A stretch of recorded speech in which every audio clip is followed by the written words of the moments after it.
আসসালামু আলাইকুম। আমি doctor Afroza Sharmin, consultant family medicine. আমরা প্রায়শই আমাদের কাছে রোগীরা এসে বলে যে তাদের রাতে ঘুম ঠিকমতো হচ্ছে না বা তারা অনিদ্রা রোগে আক্রান্ত। আর এই যে অনিদ্রা বা ইনসমনিয়া এটা আসলে ক্ষতিকর কি হতে পারে, এই বিষয়টাই আজকে আমি তুলে ধরবো। আমরা প্রথমেই জেনে নিই আসলে একটা সুস্থ স্বাভাবিক মানুষের দৈনিক কত ঘন্টা ঘুমাতে হবে।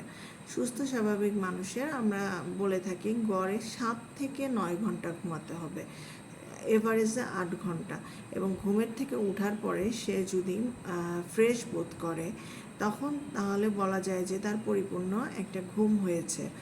এছাড়া যদি কারো অনিদ্রা রোগ হয় তাহলে তাকে অবশ্যই একটা ডাক্তারের শরণাপন্ন হতে হবে, কারণ অনেক কারণে যেমন অনিদ্রা হতে পারে, যেমন স্ট্রেস, যে কোনো ধরনের স্ট্রেস হতে পারে। যেমন তার যদি সাংসারিক কোনো সমস্যা থাকে সেই কারণে স্ট্রেস হতে পারে, পরীক্ষার প্রেশারে স্ট্রেস আসতে পারে, তারপরে তার বিভিন্ন রোগের কারণে তার অনিদ্রা হতে পারে, তারপরে বিভিন্ন মেডিসিনের সাইড ইফেক্ট হিসাবে তার ইনসমনিয়া ডেভেলপ করতে পারে, বা মেন্টাল কোনো ডিজিজের কারণে ইনসমনিয়া ডেভেলপ করতে পারে।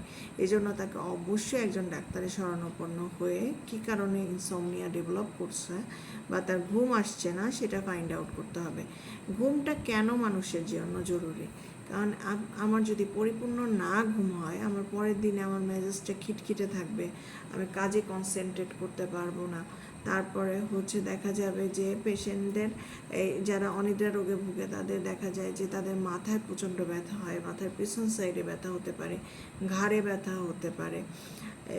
এরপরে তাদের অন্যান্য যেমন কিছু অসুখ, যেমন সেন্ট্রাল নার্ভাস সিস্টেমের কিছু অসুখ হতে পারে, ইভেন স্ট্রোক পর্যন্ত হতে পারে, বা হার্টের ডিজিজ হতে পারে। এজন্য আসলে ঘুমটা খুব বেশি জরুরি।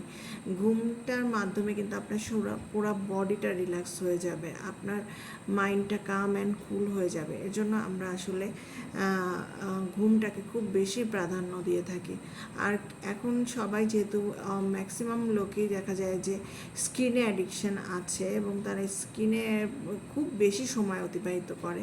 এখন রাতে যদি তারা খুব বেশি স্ক্রিন টাইম ইউজ করে থাকে বা মোবাইল বেশি দেখে থাকে বা টিভি বেশি দেখে থাকে, সেই ক্ষেত্রে কিন্তু তার ঘুমের প্যাটার্নটা চেঞ্জ হয়ে যাবে। এজন্য আমাদের উচিত একটা নির্দিষ্ট সময় প্রতিদিন আমাদের বেডে চলে যাওয়া এবং ঘুমানোর চেষ্টা করা। তাহলে কি হবে, তার এটা দৈনিক অভ্যাসে পরিণত হবে এবং তার পরবর্তী দিনটা খুব সুন্দর স্বাভাবিকভাবে সে অতিক্রম করতে পারবে, তার প্রত্যেকটা কাজে কনসেন্ট্রেশন আসবে, সে হেলদি থাকবে। এজন্য আসলে আমার এই আলোচনা, কারণ ঘুমের সঠিক নিয়মে